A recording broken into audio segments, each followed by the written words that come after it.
1529 में या 28 में बाबर ने शाही जामा मस्जिद वहाँ बनवाई थी, यानी कि हरिहर मंदिर तोड़ करके। और यह बात बाबर ने अपने किताब यानी कि अपनी हिस्ट्री जो किताब लिखी थी बाबरनामा, उसमें जिक्र किया है। तो उसे तो कोई झुठला नहीं सकता, बाबर ने भी खुद लिख दिया है। मुसलमानों को तो चाहिए कि वो खुद ही उनको सौंप देना चाहिए, हिंदुओं को वह मस्जिद सौंप देनी चाहिए कि भाई ये तुम्हारी ही थी। एक जमाना ये था संभल के अंदर 100% हिंदू लोग रहते थे, आज 25% भी हिंदू नहीं है। हम तो जय श्री राम के नारे भी लगाते हैं, हम तो जो है होली भी खेलते हैं, दिवाली भी मनाते हैं, क्योंकि ये भारतीय संस्कृति है, हमारे पूर्वजों की परंपराएं हैं। हम सब के पूर्वज जितने भारतीय लोग हैं उन सब के पूर्वज हिंदू ही हैं। नमस्कार, मैं हूं माही सिंह और आप देख रहे हैं द न्यूज़ पेपर।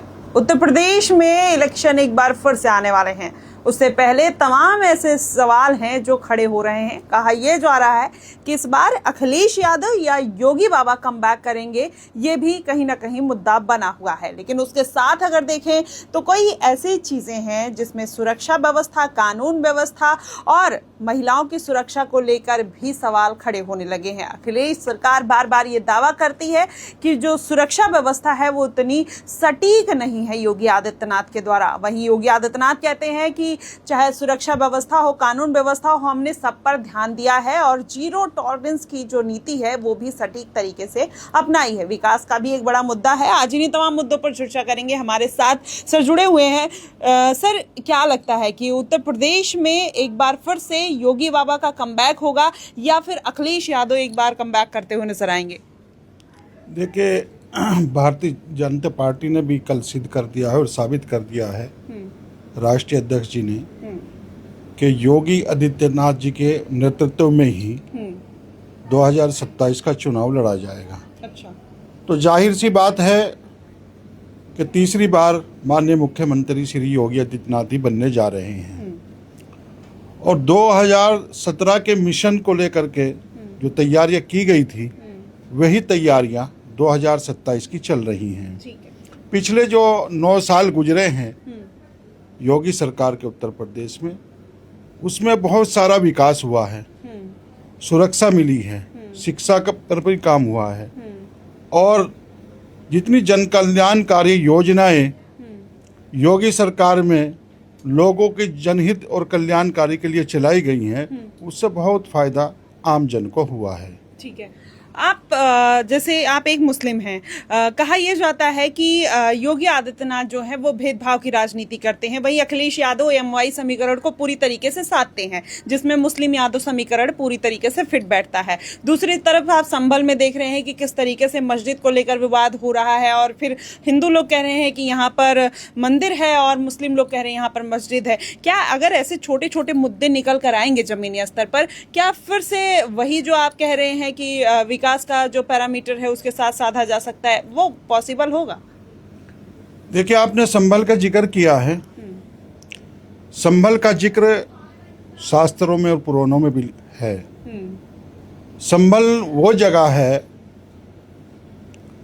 जहां भगवान विष्णु के 10वें अवतार कल्कि जी जन्म लेंगे। ठीक है। 1529 में या 28 में बाबर ने शाही जामा मस्जिद वहाँ बनवाई थी, यानी कि हरिहर मंदिर तोड़ करके शाही जामा मस्जिद मीर हिंदू बेग के द्वारा बनाई गई थी।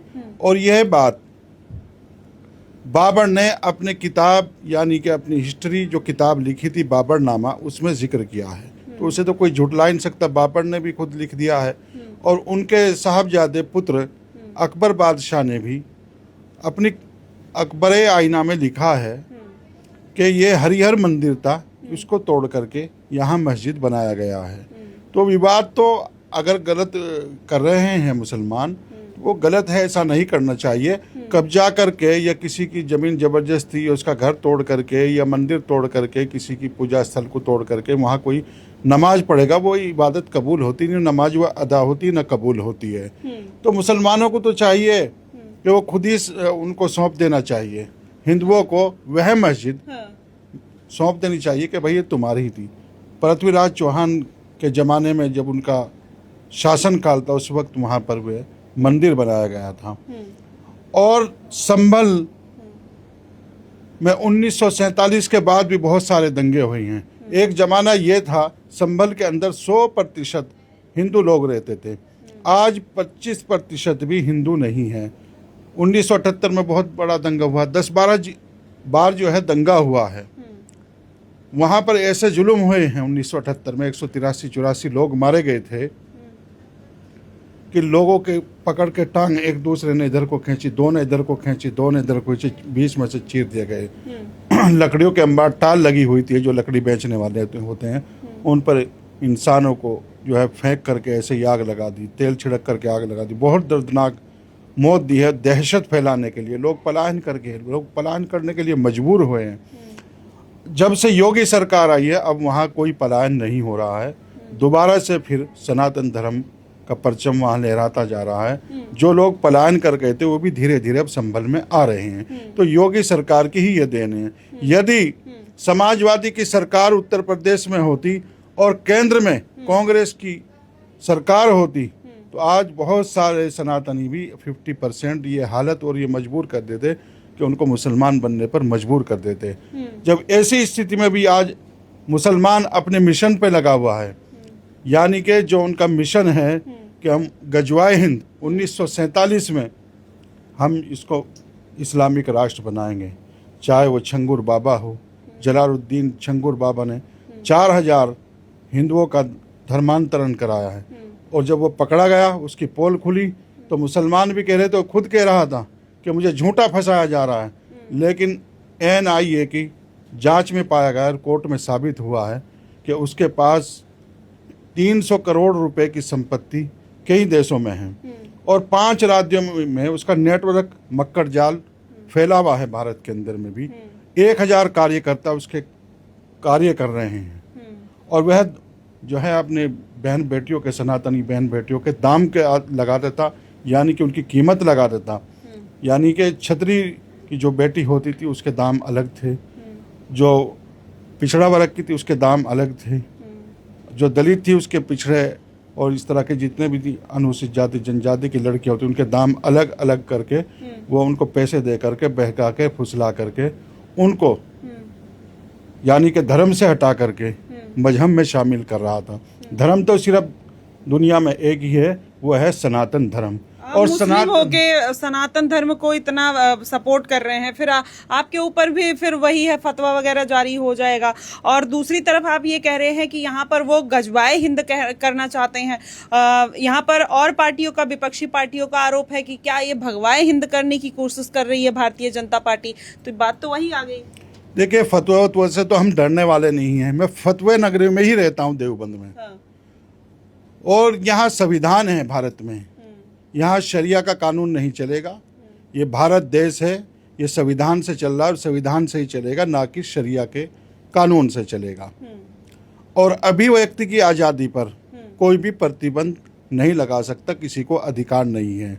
हम तो जय श्री राम के नारे भी लगाते हैं, हम तो जो है होली भी खेलते हैं, दिवाली भी मनाते हैं, क्योंकि ये भारतीय संस्कृति है, हमारे पूर्वजों की परंपराएं हैं। हम सबको इसको आगे बढ़ाना चाहिए। भारतीय संस्कृति, अपने पूर्वजों को आगे बढ़ाना चाहिए। अपने पूर्वजों को याद करना, उनकी परंपराओं पर चलना कोई अपराध थोड़ी है। अगर ये अपराध है और गुनाह है तो ये हर भारतीय को ये गुनाह बार बार करना चाहिए। फतवे से नहीं डरना चाहिए। फतवे का क्या मतलब है? कोई रोक नहीं सकता है। हम सब के पूर्वज जितने भारतीय लोग हैं उन सब के पूर्वज हिंदू ही हैं, तो क्या और हम सबका डीएनए एक है। ठीक है, क्या हिंदुत्व की राजनीति एक बार फिर से योगी आदित्यनाथ पे सटीक बैठेगी? क्योंकि इसके पहले आप देखिए कि वो हिंदुओं को ही वोट बैंक कहीं ना कहीं उन्होंने साधा, अखिलेश यादव मुस्लिमों का साधते हैं। तो इस बार के इलेक्शन में क्या वो बड़ा मुद्दा रहेगा? क्योंकि आप संभल का एक आप बड़ा एग्जाम्पल दे रहे हैं, हरिहर मंदिर का। दूसरी तरफ आप देखिए कि बुलडोजर चलाया जा रहा है। विपक्षी पार्टियां कहती है कमजोर और मुसलमानों पर ही बुलडोजर क्यों चलते हैं, जो और लोग क्रिमिनल्स होते हैं उन पर बुलडोजर क्यों नहीं चलते हैं। अतीक अहमद और मुख्तार अंसारी का भी इसमें बड़ा मुद्दा आया, गुंडा राज खत्म करने का, फिर उस पे क्या कहेंगे? देखिए, मुख्तार अंसारी, अतीक अहमद और अशरफ उसके भाई, उन्होंने कितने जुल्म किए थे ये भी तो लोगों को बताना चाहिए। उन्होंने बहुत जुल्म ज्यादती किए, लोगों के घर कब्जाए हैं, उनकी जमीनें कब्जाई हैं, निहत्ते लोगों का जो है मारा गया है, और बहन बेटियों के साथ भी उनकी बेइज्जती हुई है, और ज़्यादातर उन्होंने जुल्म जो किए थे वो सनातनियों पर किए थे। तो इसलिए अल्लाह ने फैसला कर दिया, वो आज जहन्नुम रशीद हो गए, शैतान लोग थे। तो ये बिल्डोजर की जो बात है, बिल्डोजर तो जो अपराधी करेगा, कोई भी अपराधी हो उसके घर पे चल रहा है, ना कि धर्म देख करके, ना जाति देख करके। ये तो मुसलमान काम करता है। कश्मीर में देखिए, अभी परसों आपके वहाँ बरसी थी, पहलगाम में जो घटना हुई थी, वहाँ धर्म पूछ करके, जाति पूछ करके, नाम पूछ करके उनसे कलमा पढ़ाया गया था 22 अप्रैल 2025 को। वहाँ गोली मारी जो काम तो मुसलमान करता है, नाम पूछ करके, धर्म पूछ करके गोलियां, 26 लोगों को निहत्थे मारा गया, पर्यटकों को। लेकिन हमारे देश के माननीय प्रधानमंत्री जिन्हें सिंदूर मिशन चलाया, और सिंदूर मिशन के तहत उनके घरों में घुस करके, यानी कि पाकिस्तान जो नापाक काम करता है, नापाक मंसूबे का जो उनका षड्यंत्र रच के उन्होंने जो हत्या की, तो उनके घरों में घुस करके सोफिया कुरैशी, कर्नल सोफिया कुरैशी ने वहीं जा करके उनको नेस्त नाबूद किया, उनके अड्डे नेस्त नाबूद किया, और उनको दिखाया कैसे, आपने भी देखा वो लाशों की लाइन लग रही थी, और जब पानी बंद हुआ तो बहला रहे, पूरे वो हड़का रहे थे, पूरे सड़कों पे आ रहे थे, पूरे जो है रो रहे थे, हम मारे गए, ये हो गया, वो हो गया, फलाना हो गया। तो ये औकात दिखाने का काम सिर्फ भारतीय जनता पार्टी ही कर सकती है, वरना जब से देश आज़ाद हुआ, सरहद पार दुश्मन देश पाकिस्तान हमेशा से कश्मीर पर हमला करता रहा है, लेकिन कांग्रेस पार्टी ने कभी भी वहाँ कोई हमला नहीं किया। तो क्या उनको अब औकात नहीं दिखाई। इन सब मुद्दों पर लेकिन नरेंद्र मोदी ने उनको औकात दिखाने का काम किया है, उनका बहुत अच्छी तरीके से इलाज करने का काम किया है, और ये काम भारतीय जनता पार्टी ही कर सकती है। ठीक है, क्या लगता है कि ये जो आपने इतने सारे मुद्दे गिना दिए, उसमें अखिलेश यादव नहीं आते हैं, उस क्राइटेरिया में फिट नहीं होते, उसमें राहुल गांधी फिट नहीं होते, और उत्तर प्रदेश का जो इलेक्शन है, क्या ऑपरेशन सिंदूर, आर्टिकल 370, ट्रिपल तलाक, और फिर वही पुराने राम मंदिर, वही पुराने मुद्दों पर घूमता रहेगा? क्या इस बार शिक्षा, महंगाई, बेरोजगारी पर बात नहीं होगी? क्या विपक्ष उस पर हावी नहीं पड़ेगा? देखिए, राम मंदिर का तो मुद्दा ही खत्म हो गया, राम मंदिर बन गया है, श्री राम जी वहाँ विराजमान हो गए हैं, और कानून का राज है, गुंडा राज समाप्त हो गया है, विकास किया है, सुरक्षा मिली है। अगर सुरक्षा सनातनियों को मिली है तो आपके मुसलमानों को भी मिली है। अगर सुरक्षा हिंदू बेटी को भी मिली है तो मुस्लिम बेटी को भी मिली है, ईसाई की बेटी को भी मिली है, सिख की बेटी को भी मिली है। तो दोनों तरफ दोनों को सुरक्षा मिली है, और जितनी जन कल्याणकारी की योजनाएं थी, उन सबको बिना भेदभाव के सबको उन योजनाओं का लाभ दिया जा रहा है, और ऐसे ही बिना भेदभाव के बिल्डोजर भी चल रहा है, ना कि किसी जाति धर्म देख करके। जो अपराधी होगा, कोई भी हो, जो अवैध काम करेगा, गुंडा करेगा, सांप्रदायिक दंगे करेगा, उसके घर पर बिल्डोजर चलेगा, चाहे वो किसी भी धर्म से ताल्लुक रखता हो। क्या योगी बाबा से मुसलमान परेशान नहीं है? क्योंकि बार बार यही कहते हैं कि योगी आदित्यनाथ है जो विशेष धर्म की राजनीति करते हैं, उनके ऊपर जानबूझकर अत्याचार करते हैं, और मुस्लिम क्या परेशान नहीं है योगी आदित्यनाथ से? आपको नहीं लगता है? देखिए, ये तुष्टीकरण की राजनीति करने वाली है, जैसे कांग्रेस पार्टी और समाजवादी पार्टी, इन्होंने मुसलमानों के दिल में एक खौफ पैदा कर रखा, दिल दिमाग में। अच्छा। हाँ, दहशत पैदा कर रखी है कि ये भाजपा तुम्हारे खिलाफ है, आरएसएस तुम्हारे खिलाफ है, ये तुम्हारे घर जला देगी, तुम्हें उजाड़ देगी, तुम्हें बर्बाद कर देगी। जबकि पिछले आपके 9 साल से उत्तर प्रदेश में भारतीय जनता पार्टी की सरकार है, एक भी सांप्रदायिक दंगा कहीं पर नहीं हुआ। जितने भी दंगे हुए हैं, चाहे वो देश में हो चाहे प्रदेश में हो, कांग्रेस पार्टी और समाजवादी पार्टी के कार्यकाल में हुए हैं। तो जितना सुरक्षित मुसलमान बल्कि उत्तर प्रदेश में नहीं, पूरे भारत में सुरक्षित है, इतना कहीं भी नहीं है।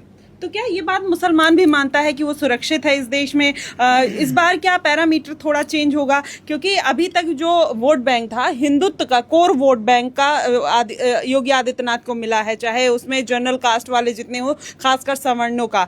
क्या जो दलित है मायावती के साथ चले जाते हैं, MY समीकरण वाले अखिलेश के साथ चले जाते हैं, PDA का नारा वो दे दिए, ओवैसी आके वो अलग वोट बैंक ले जाते हैं। तो क्या अगर सभी समीकरणों को देखें और सबको ओवरऑल, तो क्या इस बार जो मिक्स वोट बैंक है, क्या वो योगी आदित्यनाथ के तरफ आता जाएगा? क्योंकि उसमें तमाम ऐसे डेवलपमेंट के काम भी जोड़े गए हैं, जिसमें जेवर एयरपोर्ट है और फिर आप देखिए आगरा स्मार्ट सिटी बनाने का उन्होंने, और तमाम ऐसे डेवलपमेंट को गिना रहे हैं अचीवमेंट्स को।